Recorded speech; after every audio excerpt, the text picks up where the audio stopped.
What's up, Gathering Farms people? Tim Armstrong here, and today I wanted to give you a tour of our garden, stuff that we've been growing through the spring and summer, and then also show y'all the seeds that we sowed a couple days ago to get our fall garden started. So follow me along as I show you what we've been doing.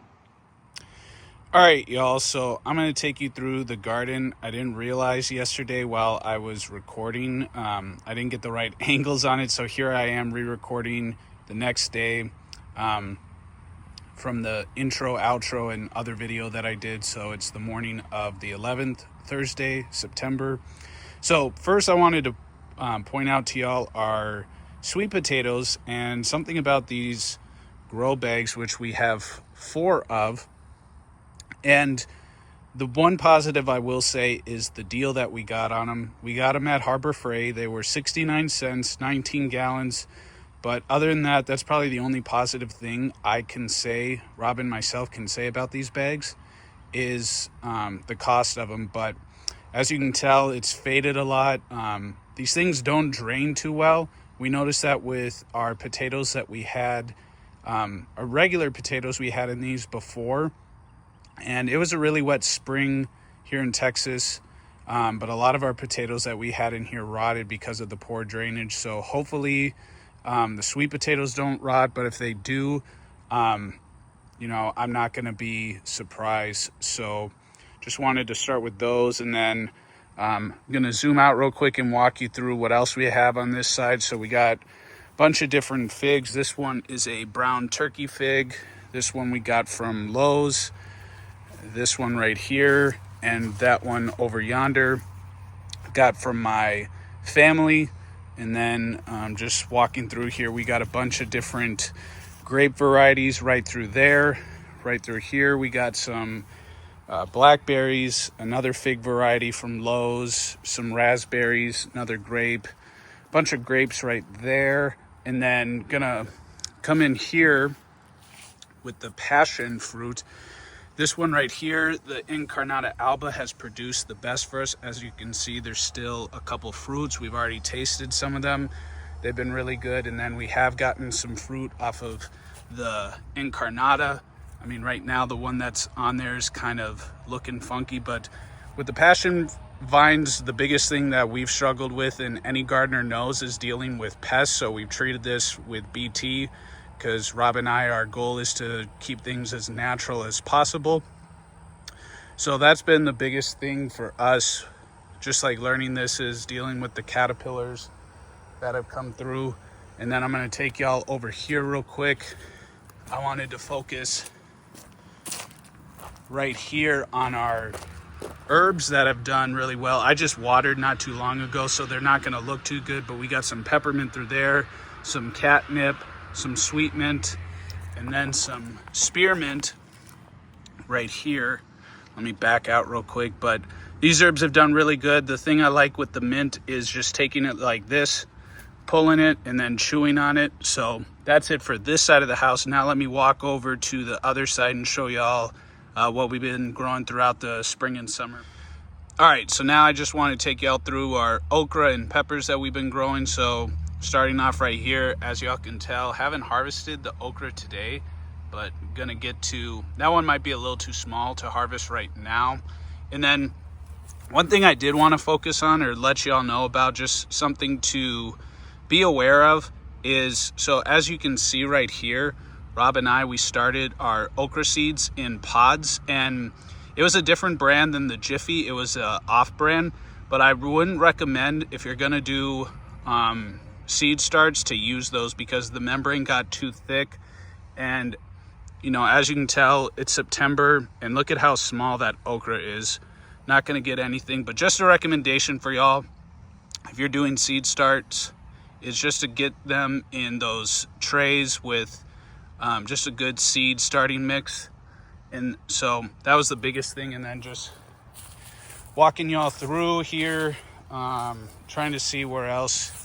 There's a nice okra that probably will harvest. And then we got, some right there.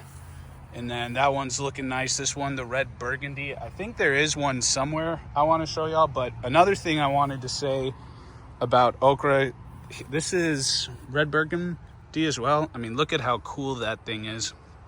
But one thing I want to do as I swing it back over to this plant, another thing is, depending on the space y'all have, if you do have a yard or a decent amount of space that you're growing in, one thing that Rob and I have learned from experience is don't grow okra in containers. Corn is another thing. I mean, obviously we had to do with what we had, but if you are going to do okra or corn, those are ones you definitely just want to stick in the ground. So like I said, if you do have a small plot of land in the city, I would recommend just doing some mounded beds and planting the okra in there, and then keep going through here, kind of see what other we got. But yeah, I would say, and then let me see if I can get a close up of that red burgundy right there. Look at how nice that is, guys. I mean, look at that color. Super cool. I'm gonna back out, looking at, you know, more okra. One right there that probably could wait maybe till later this afternoon to harvest it. So that's what we got working with. And then we did plant, there is some basil right there, some lemon balm. We did do herbs in some of our basil. And now I'm gonna walk over here, show y'all our peppers. This one is flowering pretty, like really well. We've been fertilizing the last couple weeks and getting our pepper plants to perk up. It is a unknown pepper. And then just keep looking over here. There was one, yeah, this is a Wonder Bell, I want to say. Hold on, let me look on our tag. Keystone Resistance from M.I. Gardner. He has really good seeds. We've been you know, very satisfied with his seeds that we bought, so we recommend him for seeds. And then just some of our other pepper plants right here. Here on this side, before I go focus on the jalapeno plant that has done really well, is our sweet potatoes, the purple sweet potatoes. These ones, or that's poor English, sorry Rob if you watch this, but Purple Majesty. So I'm thinking these will grow a lot better, you know, produce something. So going back, looking at our peppers, this one's looking good. I think this is a lemon drop. Yes, that one I'm excited about because it does have some kind of kick to it. I think it's like in between a jalapeno and cayenne, but just gonna keep showing y'all all our peppers looking really good. I think there's, okay, here we go. Try to see if I can zoom in on it, get the leaf out of the way, but there's a small banana pepper. I don't know if y'all can, oh, yep, I got it right on it. It just hasn't turned that color, shoot. Sorry, y'all, there we go.